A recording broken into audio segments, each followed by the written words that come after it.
โมตัสสะภะคะวะโตอะระหะโตสัมมาสัมพุทธัสสะนะโมตัสสะภะคะวะโตอะระหะโตสัมมาสัมพุทธัสสะนะโมตัสสะภะคะวะโตอะระหะโตสัมมาสัมพุทธัสสะพุทธังธัมมังสังฆังนัมมัสสามิ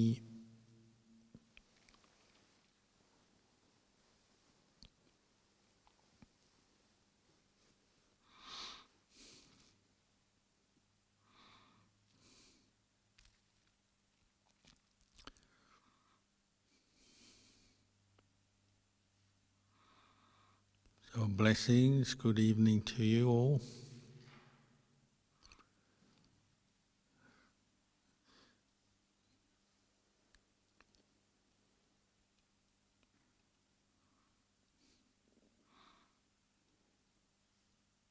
The senior monks and nuns in our monasteries around the world have a joke.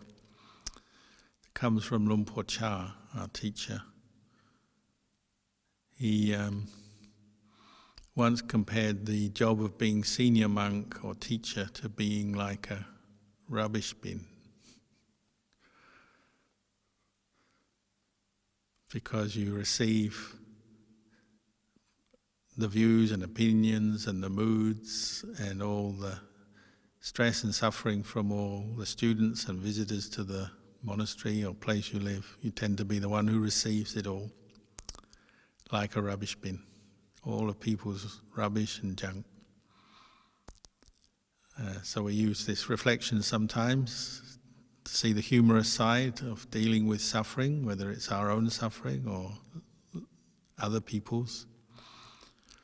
So here in Melbourne, we've just come out of lockdown, so people haven't been able to come to the monastery for 3 months. So then the second part of the joke is it's like when you get a strike, you know, the people who remove the rubbish go on strike, so you get piles of rubbish piling up in the streets and in people's front yards. And then finally the strike breaks and they have an agreement and they get better pay or whatever, and then they come back and start collecting the rubbish again. After lockdown is a bit like that. So open up, all the visitors start coming to the monastery and the rubbish that's been accumulating in people's hearts and minds for a long time starts to come out, and they get their rubbish collections. So it's one way of looking at our mental activity, isn't it? It's certainly not all rubbish. We can have very skillful, good, useful, intelligent, kind, compassionate thoughts and intentions in our mind. But when we get caught into suffering, it's more like the junk or the toxic side of the mind, and that's what we have to learn to let go of. Sometimes just through sharing, talking to others, teachers or good friends. But in the end, we have to learn how to do it for ourselves. We have to learn how to be our own rubbish collector and how to skillfully become more and more aware of our own mental toxicity, toxic thoughts, attachments, and how to let them go. We have to learn that skill. One thing that attracts many people, certainly in non-Buddhist countries, to the practice of Buddhism and particularly meditation is just learning how to look after the mind and deal with some of the stress and toxic thoughts that we have. And particularly the teaching on karma, which is central to Buddhism and the Buddhist method. Let's say for me, when I first practiced meditation, just hearing the teaching on karma, that our intentional actions bring results based on the kind of intention, good or bad, and that our destiny really lies within our own ownership and responsibility of our own actions. Your karma can be modified and changed through action, through skillful action. And you could say that's what the Buddha was encouraging us to do. That's what practice is all about, is developing skillful action and also taking responsibility for our own actions, because they bring their results back to us. Good actions, good results; bad or unskillful actions, bad results.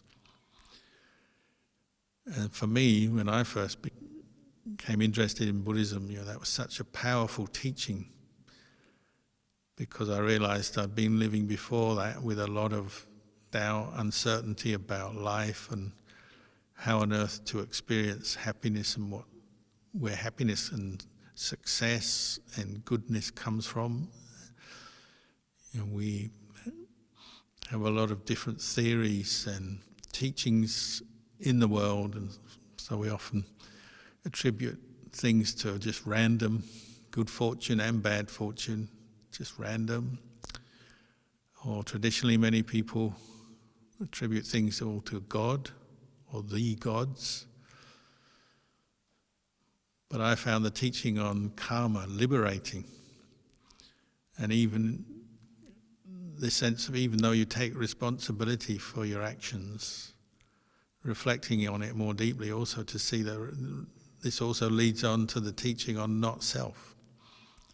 That the teaching of karma is not a teaching where you're reflecting that there's someone in charge, like up there somewhere, and people are like a little pieces on a chessboard, and they're kind of moving us around to do good, do bad, and so on. But the controlling force lies within us, and so the more we take responsibility for actions, the more liberating that is, because we realize this is, you could say, a law of nature that's there at work, and no external force or superior being is ultimately in control or managing it. It's us. And there's always an opportunity to change things for the better. So I found that a very liberating teaching and a very fascinating, absorbing teaching, because obviously we're making karma all the time. So you constantly have an avenue to explore in your life. Where is my stress and suffering coming from? What has led to what? What has led up to this? Where you are in your life, what you're experiencing, good and bad. Is it just destiny? There's one question I used to have, and I think many people have that. Is it all just destiny? Is it just fate? It's got to be like this. Or do I have some way of influencing my own fate and destiny? Can I change things? And the Buddhist teachings are based on the premise that you can change your karma, you can change your actions, you can learn, you can become more skillful, wiser, cleverer, smarter, through practice, through effort, and you can improve your life. And the Buddha said, if this wasn't possible, then Nibbana, or the end of suffering, enlightenment, wouldn't be possible. If it's all down to fate, or it's up to some other being, that's it, there's nothing you can do. You feel like giving up, don't you? But when the Buddha says, well, it's down to you, what you do, your happiness and suffering ultimately comes back to you, and you have to realize that and take responsibility for that. That's putting everything in your hands. So it's a big responsibility, but at least it's a responsibility that you can work with. And you have the chance to grow and improve things and change things, especially if you are experiencing suffering and problems, or you have in the past. Nothing is fixed.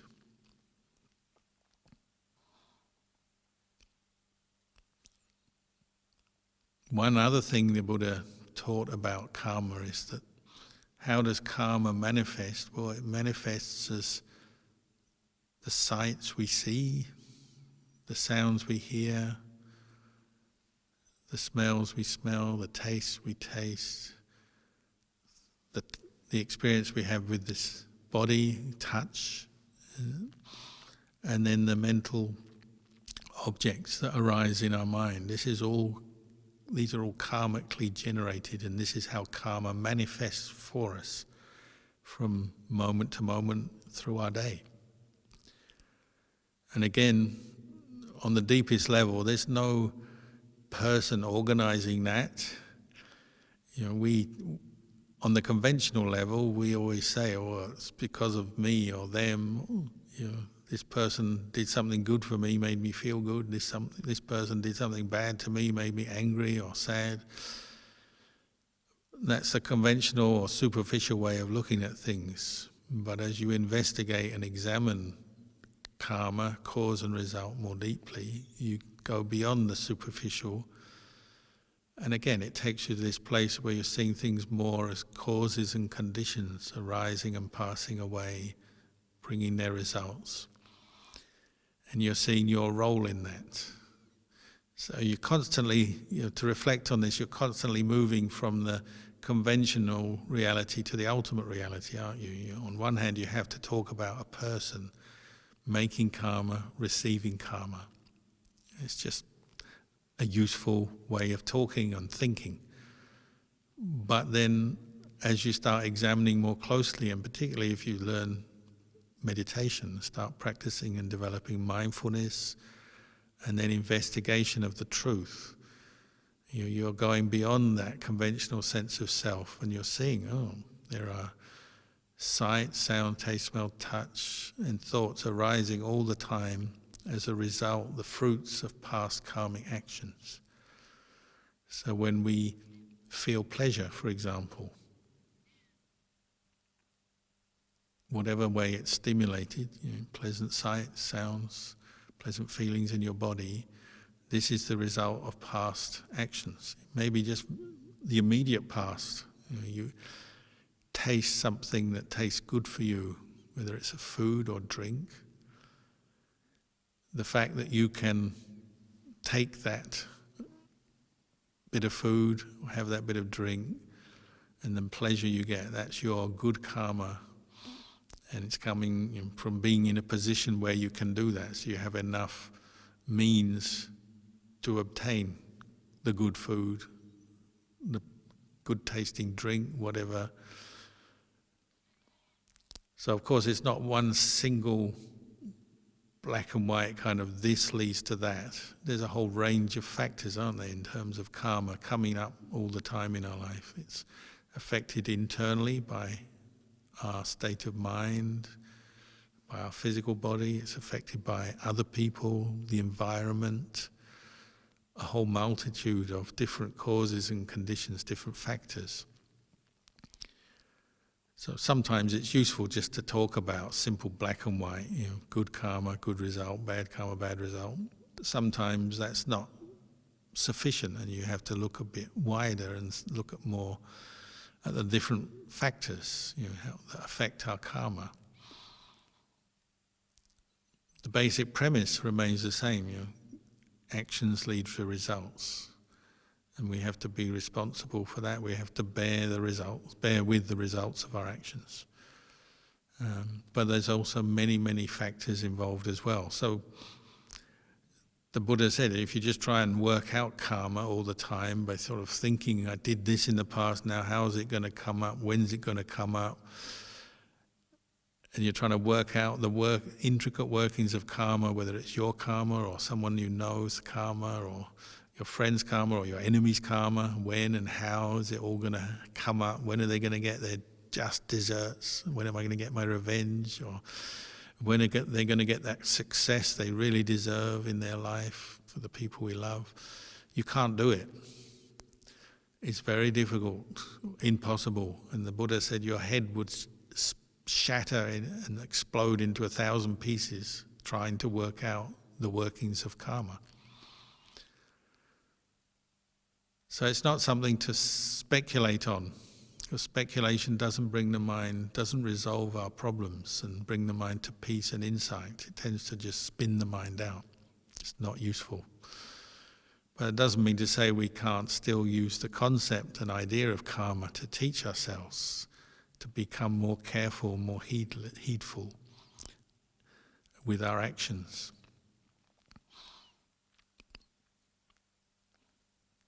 So it's a really valuable teaching on every level, both just on the theoretical or philosophical level. We can sort of ponder about karma to a certain extent, just looking at our life, particularly with respect to our life, because that's what we really know, isn't it? Our own experience as a human being.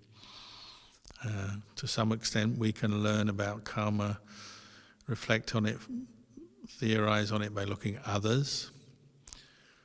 But then, as we learn to practice meditation, and particularly mindfulness, we can really see karma at work, even in a very short period of time, how we're constantly reacting to things with pleasure and displeasure, attachment, and creating fresh karma all the time out of our experience. And this is the place of practice, the present moment is what the Buddha encouraged us to develop awareness of. It's the present moment, and really see karma at work in this more short-term level, because you can really see when you hold on or grab hold of a very skillful thought, immediately it brings with it some results on the mental level. Say you have a thought of kindness. Just now we were doing meditation on the theme of loving kindness.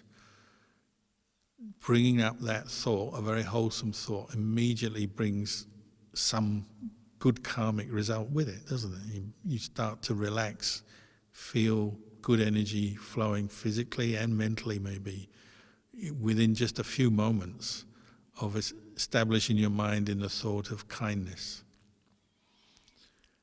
And in the same way as we're practicing, we notice when we lose our mindfulness and our mind slips into a more negative train of mind, which it's doing regularly, so you won't have to wait very long to see it at work. You notice when your mind identifies and grasps hold of a thought of anger, ill will, worry, or fear, what happens? Immediately the whole tone of your experience changes. You feel unpleasant mentally, physically. You start to experience unpleasant feelings. That much we can observe very quickly in a short space of time. So using the idea of karma, you can start to see what you hold on to and develop in your mind will affect your experience of happiness and suffering. This is why the people who do meditate, because they very quickly are learning to let go of negative, stressful thoughts. It's not always easy, it's a challenging practice. It's difficult, but anyone who pursues it continues with it, well, usually they are finding they've done that sometimes, and that spurs them on to keep practicing because they can see the benefit. Letting go of seeing fear, seeing anxiety, seeing anger, recognizing it as suffering, and then letting go makes them feel better, brings its own karmic reward, as it were, quite quickly. The more you practice, the better you get at it. So generally, the more good karma you're making, the more bad karma you're letting go of, the better your life goes.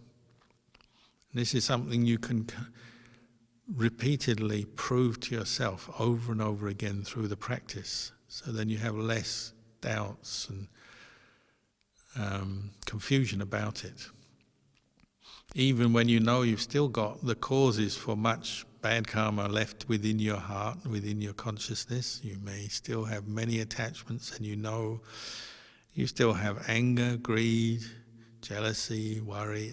The roots are there.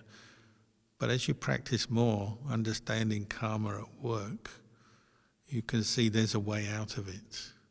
And it's that glimpse of the way out that gives you a lot of motivation and in practice, gives you the willingness to bear with the times when your mindfulness is not very strong and you maybe have a lot of negative karma manifesting, lots of worry, lots of anger. It gives you the strength to be with it, to meet it.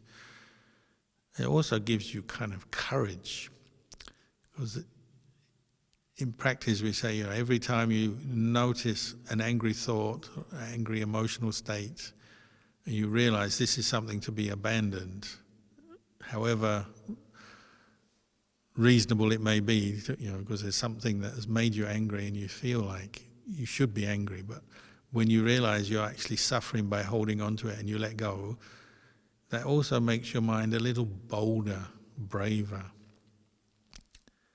And through experience, this is where courage, the courage that comes from the practice, grows. And sometimes, it's the very challenges of facing up to unpleasant mind states that you've noticed in yourself, although difficult to do at first. Those are like little victories that you become stronger from. And these small victories kind of grow and coalesce into something bigger, and you get more capable, more experienced in your practice, so then you can go deeper, into your past. So many people talk about things from the past, memories of tragedies, traumatic experiences, unpleasant, painful things that we've said and done, or that other people have said and done to us, things that have happened that maybe have been bothering us and causing us suffering over and over again for maybe even years. But when we start to bring up mindfulness and reflect on karma, we can see that we're actually prolonging the agony, the suffering of many experiences by simply not treating them correctly as they come up into our mind, not being mindful enough and not examining them closely enough. We often are repeating, reliving over and over again the same old experiences, which we actually are capable of letting go and moving beyond. But if you've done it in small ways, then you get better at looking more deeply at these, some bigger things maybe. You might say one of the Buddha's messages is that we can do this as human beings. We can let go of old habits of mind and habits of speech and habits of conduct. We work on karma on these three levels: body, speech, mind. We generate karma from the mind: good intention, bad intention, skillful intention, unskillful intention, and then we put it into action. So we can work on these three levels. Sometimes we're just restraining our actions, our most unskillful actions. Sometimes it's just, when our mindfulness is more refined and sharper, it's just noticing thoughts arising and picking through them and letting things go, or developing the good ones. Karma works in both ways, and we're also cultivating good karma. So that means maintaining and building on skillful states of mind, skillful ways of reflecting, skillful habits of mind.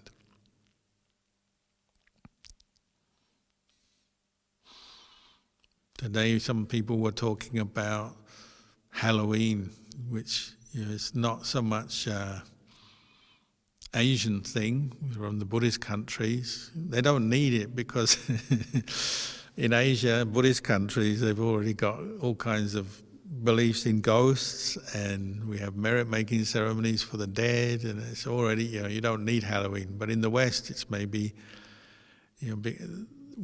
many people have lost touch with any kind of religious culture and belief system, so it's maybe their only time where they start thinking about ghosts and the dead and beings in different realms and hell realms and devils and all those kind of things, even though nowadays it's just become a kind of a commercial fantasy thing. One monk was telling me from another country, they were out in the town on alms round, and it's Halloween, and then they've got all the Halloween decorations up, And then, people look at the monks and it's like, are these part of Halloween? People who don't know what monks are. Is this their costume? What do they represent in Halloween? It can be fascinating for people in, say, non-Buddhist cultures and cultures that have lost touch with things like this. Halloween just becomes such a big deal now, doesn't it? But it's a reminder also that in pretty much every culture there's at least something people talk about, the dead, other realms of existence. Is it all just imagination? Well, according to Buddhist cosmology and Buddhist teachings, well, no, it's not all imagination. Certainly it's prone to imagination when you start thinking about karma, rebirth, and then beings in other realms. You certainly can get carried away with it and lost in the fantasy, and people do all the time. But at the same time, it's also one thing to reflect on, isn't it? The existence of beings in other realms. But the trouble is, when approached without much mindfulness and wisdom, well, we do tend to exaggerate, fantasize. So people have fear. You're brought up on Halloween movies and Halloween trick-or-treat games and whatever it may be. Well, that becomes one source of fear in your life, isn't it? You may be bold and courageous when you're with your friends, but when you're on your own, you might notice, if someone or you yourself think of ghosts or beings in other realms, what does it bring up for you? It may bring up fear. Fear of the dark, fear of the unknown, fear of the dead, fear of people arising from the dead, fear of ghosts coming to harm you or whatever. We do have our fears, a whole multitude of fears. I mean, we have very practical fears as well, fears of heights and fears of other people and fears of situations that we're uncomfortable in. We have those as well. But at this time, people were expressing today that they have fears of ghosts and things that go bump in the night. But sometimes we have to examine that, don't we, and see what's coming up in the mind. And the Buddha taught that when they die, consciousness separates from the body, well, you get rebirth. Is that such a difficult concept to contemplate and reflect on? And then to accept that some people die unhappy. A lot of the time we have unhappiness. We have stress, we have anger, we have fear, we have worry. So if you were to die with those mental states, well, it's quite possible they could carry on into your next life. And so the Buddhist explanation for ghosts maybe is people who have died not that happy, maybe confused or very attached to something, or unresolved business, or a lot of anger or fear. They die with those mental states. So for a period of time, short or long, maybe they're reborn into a realm experiencing those mental states.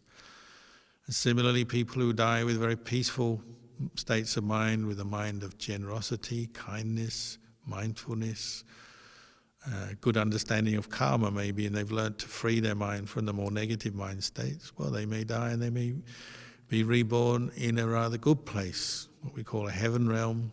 You could call the good ghosts. So we have the good ghosts and the ghosts that are suffering. The way my teachers like Ajahn taught is, well, you really learn about this from watching your own mind, don't you? The ghosts of the mind.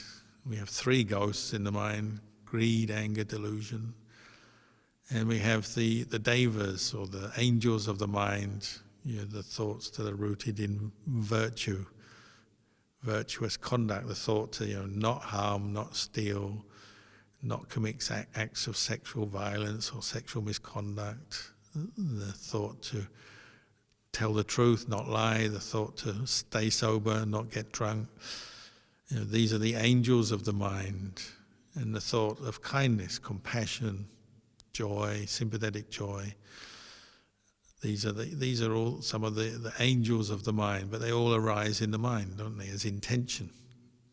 So the way we understand about the possibility of other realms of existence is understanding about karma and intention. So if you're developing skillful, wholesome karma through your life, then it doesn't seem unreasonable to say, well, if you still haven't attained nibbana at death, well, maybe you're born in a place according to that skillful karma, if that's the predominant karma affecting you as you go to your death. And similarly, if you developed a lot of depression, unhappiness in your life, or you developed a lot of anger, cruelty in your life, well, that may affect you as you go into your next life as well. I mean, just honestly speaking, when I became a monk, I didn't have much experience of karma, rebirth, thoughts of beings in other realms. It hadn't yet been that valuable or important in my life, other than, say, Halloween movies and that kind of thing. But as soon as you become a monk, you can't help but start becoming more aware of your own mind, states of mind, wholesome and unwholesome.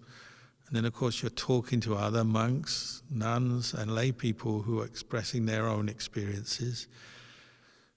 And then you perform funerals, and you go and stay and live in cremation grounds, and gradually, through both your own internal reflection, the different experiences you have, and then sharing them with others and listening to others, you're more and more, you open up to the possibility that maybe there are beings in other realms.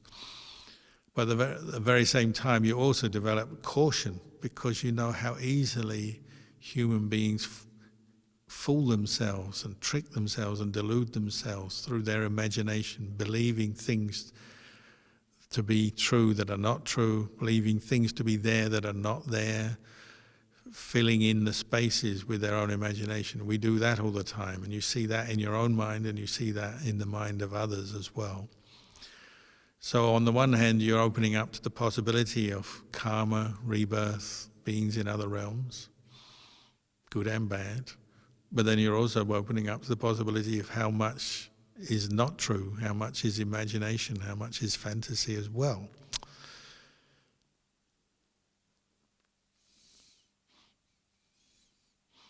When I used to live at Wat Nana Chat in Thailand, it was a cremation ground. So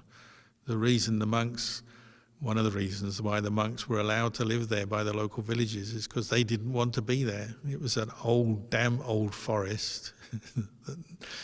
It wasn't that pleasant place to live because of the damp, especially in the rainy season. But mainly, people thought it was haunted. That's where they held cremations, and the villagers didn't like to be there because they believed in ghosts and it was haunted. And then the monks built kutis with the villagers and lived there, and then straight away, once in a while, there would be ghost stories and ghost experiences.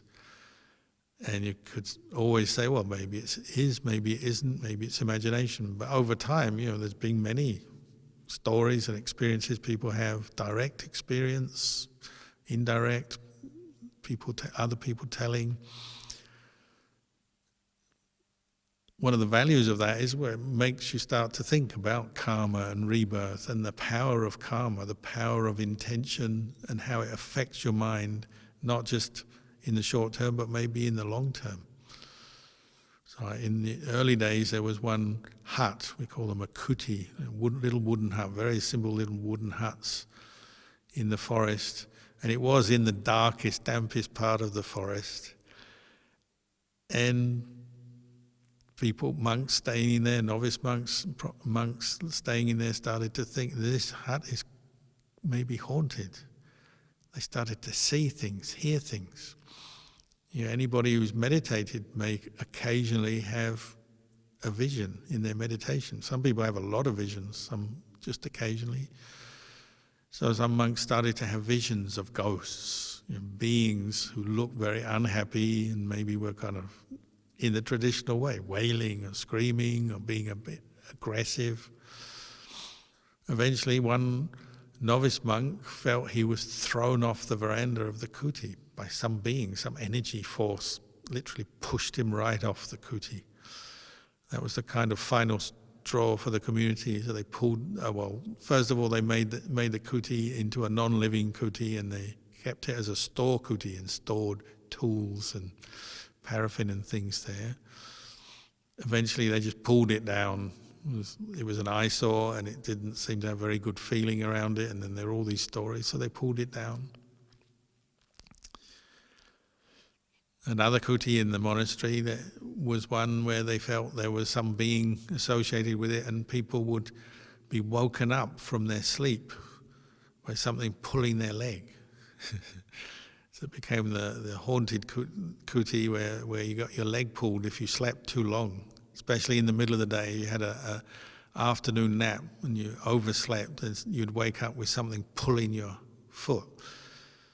Maybe there's a medical explanation for these things. You could look around, what is the foot pulling syndrome? Maybe it's a nervous system, a nervous reaction when you're only half aware, falling asleep, waking up. Maybe you kick your foot out and it feels like someone's pulling you.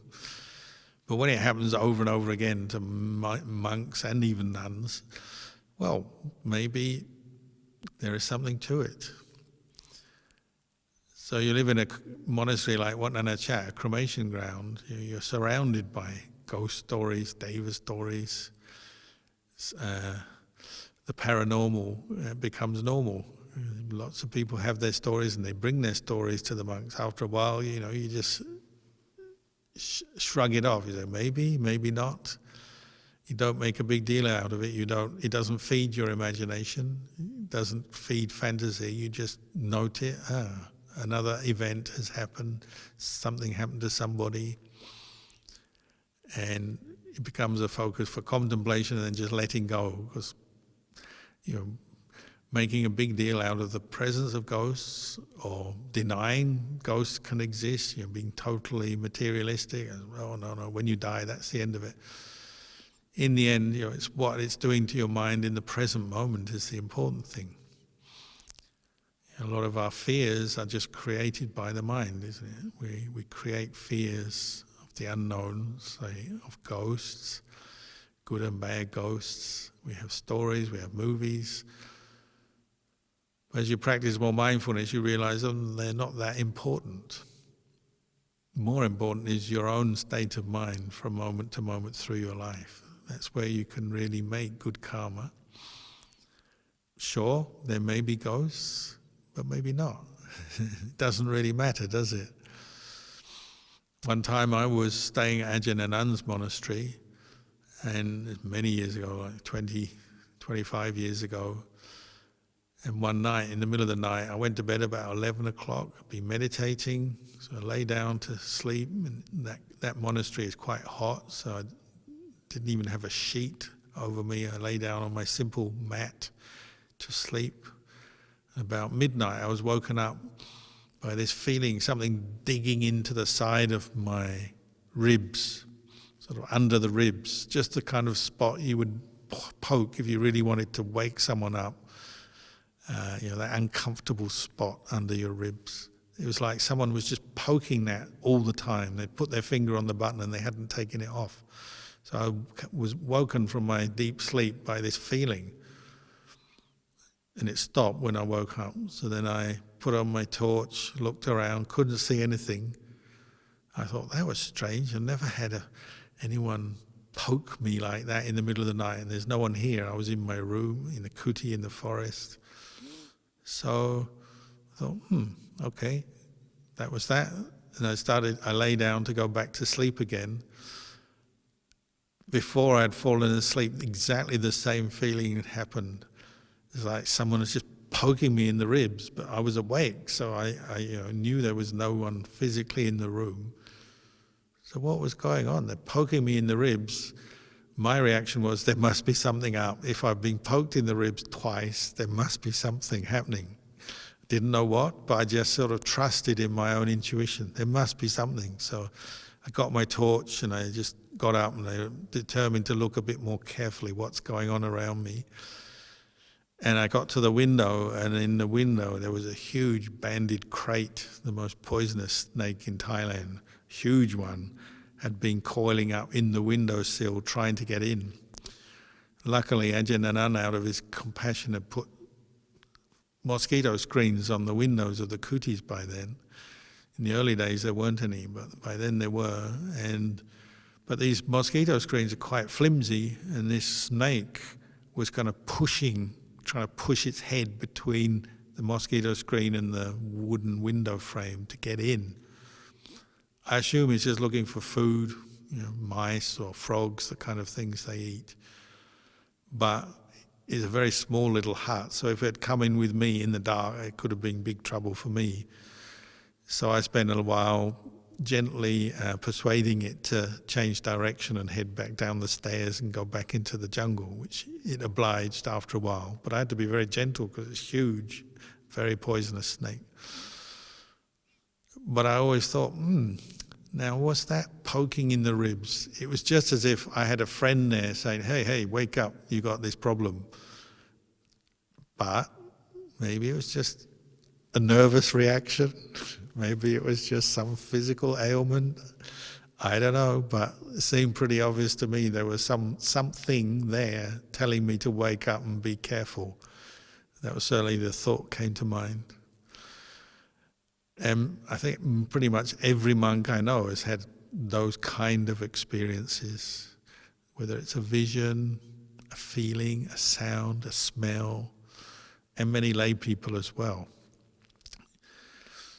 But the trouble is, it's so easy for the imagination to take over, isn't it? You start speculating again. What was that? Was it this? Was it that? And you're almost back into movie land, the realm of Halloween, and you're imagining things that may or may not be there. It happens in meditation as well. When you meditate, if you attain what we call upajjhara samadhi, where the 5 hindrances abate, they go quiet, the mind becomes still, piti and sukha. If you haven't yet entered jhana, then you may have visions arise. That's the level of samadhi where visions arise, or even more so if people have entered jhana and then come out of jhana into upajjhara samadhi. They often have lots of visions. And that's another problem. It's one thing having these external experiences and possibilities of beings and ghosts. Another is in your own meditation having visions. So Ajahn Chah would always say, be very careful of visions, of all this kind of phenomena, because it can be so misleading, so deluding, and our imagination takes over so quickly. And you hear it all the time. People come and they say, I meditated and I saw something. I think it was a ghost, so I was overcome by fear or worry. Or I saw some image of something or other, a being, an animal, a person, a place. And they spend ages thinking about it, worrying about it, speculating over it, and they forget all about their meditation object and just get lost in the thoughts around this image. Or sometimes they become afraid and just give up their meditation at that point because of the image. So it's something you have to, again, approach with caution and not let your mind go into speculation and not let the imagination take over. Like say you do have an image arise in your meditation, what we call a nimitta. It could be a visual image, could be a sound, could be a smell. What do you know about it? What the Buddha encourages us to do is contemplate our experience, to see the defining characteristics of it. So if you have an image arise, what is the most significant thing you could learn or know from that image maybe? Well, you could say just the impermanent nature of that image. One moment there's no image, no visual image. The next moment there is. And then a while later maybe it's gone. Just like the image on a screen, TV screen or phone or whatever. That one thing you know for sure, it was impermanent, it arose, it passed away. Just like a dream, just like an imagination, an imaginary image you create for yourself. The difference being is that when the mind is still, well, sometimes images arise. Can be from our own subconscious, could be from something external, could be from memory, But the one thing you know for sure is it arose, it passed away. And any of these kind of psychic experiences that people have, that is a very grounding reflection, isn't it? That helps to undermine, say, fear or worry that may arise, or just doubt, speculation that arise. What do you really know about it? It arose and it passed away. It's impermanent. Whether you feel there's some external force there, you're in your house and they feel there's a ghost. It's another thing monks are always getting asked, is my house haunted? People invite monks to come and bless their house or bless their car or bless something or other because they think it's haunted. But what is a haunting? Well, you maybe wake up in the night and you see some image, or you feel the presence of something, or hear something. But what do you really know about that experience? It arises, it passes away. It may reoccur another night, but it still arises, passes away. It's a different way of looking at it. This is something you have to train in, isn't it? Whether it's your own internal images arising in your samadhi, your meditation, or some external experience. One thing you know for sure is it arose, it passed away.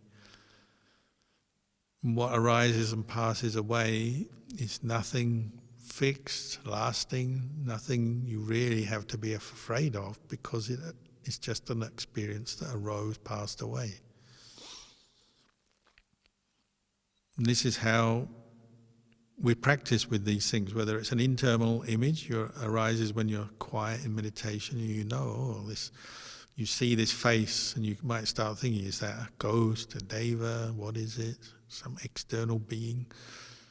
But you could also just say, it arose, it passed away. And when you reflect like that, it doesn't lead to fear or worry. It just leads to a sort of common sense. It arose, it passed away. Of course, some of those experiences do bring with them a lot of fear. That's our own attachment, isn't it? Our attachment to our emotions, this body, feelings, sensations. So it's harder to see the impermanent nature of that experience, so you have to work harder. So as we know, Ajahn Chah had his own fears. Many people do have fears of the unknown, of death, of ghosts. And he had one of his biggest breakthroughs when he was in the cremation ground, working with his own fear. Because there was a time when he decided, I'm not going to run away this time. Most people, when we face a fearful situation or a fearful thought, we try to escape from it, don't we? We get up, we move away, we do something to get rid of that experience. Ajahn Chah said, I'm not going to do that. He'd got to the point where he said he had courage from his practice. He was willing to face what was coming up, partly based on what he'd done before. He'd built up to that point through many years of practice, investigation of his own body and mind and the different experiences, and he wanted to learn, he wanted to know. What motivates someone to go beyond fear, to understand fear and see it as a sankhara, a mental formation, and then go beyond it, see it as not self. You have to have courage, and that comes through practice.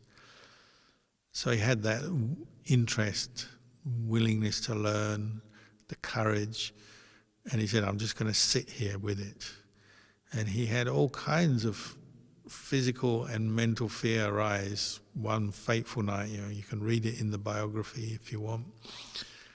Sweating, the pain in the body because he didn't move the whole night. He even got to the point where he's so bursting to go to the toilet, but he didn't go to the toilet. So in the morning, he did finally go to the toilet after dawn, and his urine was blood because he'd held on to his urine for so long. Occasionally meditators will do that. I wouldn't recommend that normally, but it's a sign of his great commitment to the practice and his wanting to investigate fear, overcome it. And he's just willing to look at his own fear, the attachment, the clinging coming up to it, fear of death, fear of the unknown, fear of ghosts. And he did it. And the monks that lived with him were fairly convinced that he had lost his fear for things through the practice. It's not just a one-off thing, but there may be one final moment like that where you completely go beyond fear. But what leads up to it is many moments of dealing with fear, fear of the unknown, fear of things we don't like, fear of anything, fear of loneliness, fear of spiders, fear of illness, fear of pain in the body, many kinds of fears, facing and contemplating them and seeing them as impermanent, not self, over and over again, got him to the point where he finally let go of maybe all his fear, gone. What does that leave? Well, it leaves a mind that is exhilarated, gives rise to piti and sukha, the joy of having let go. This is why practitioners sometimes do face their fears, because going beyond fear brings liberation to the mind. It's different from, the fearlessness of a soldier or a boxer or someone who has to sort of go into different kinds of combative or situations. This is fear, letting go of fear in your own mind. So we call this the victory over yourself, over your own attachments. So the Buddha calls it the greatest kind of victory. It's not a victory over other people, over your enemies. It's a victory over these internal enemies of attachment based on greed, anger, and mainly delusion. And this is what makes a Buddha or a Ajahn Chah. There's many aspects to their enlightenment experience, but one of them is just willingness to face up to and look and learn from everything. And fear is a huge thing, huge obstacle in our lives, isn't it? Whether it's just fear of pain in our bodies as we're sitting, meditating, you reach a point where you say, I can't sit anymore, it's too painful. Sometimes we have to stop and say, maybe if I just sit a bit longer, what will happen? Will it be the end of me? Will I die? Will the world end?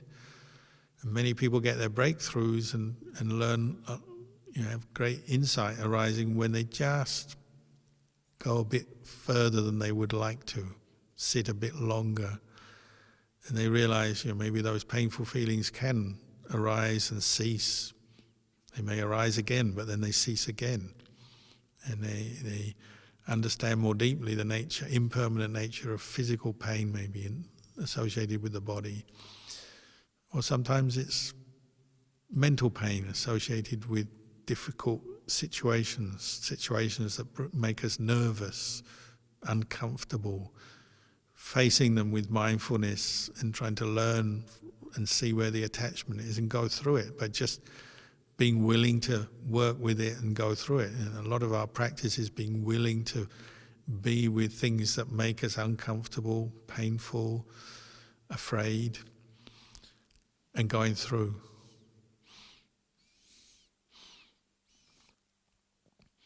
So whether it's facing ghosts or beings in other realms, facing the pain in your legs, facing up to unpleasant memories, thoughts about, say, maybe when you've got a lot of anger and resentment build up over many years and you've been suppressing it, denying it, or trying to find excuses for it. Sometimes we also have to just stop and look and say, what I'm doing here, I'm clinging to this angry state of mind, and it's making me miserable, and maybe it's also leading us to behave unskillfully with other people. Maybe it's time to just dare to let go of it. If you've really invested a lot of self in any kind of mood or mental state, sometimes you just don't dare to let go of it because you're so used to it. You feel like something will be lost if you let go of it. Even anger can be like that, can't you? You think you'll be a weaker person, or somehow the other person is going to get the better of you. If you were to forgive them, then somehow you'd be losing out. Sometimes we have to investigate that, and it takes a bit of courage. But what if you were to let go of your anger? Would it be so bad? It's not easy, but we learn from this, don't we? Learn from facing up to things, bringing out mindfulness, investigating, being willing to let go, being willing to go beyond.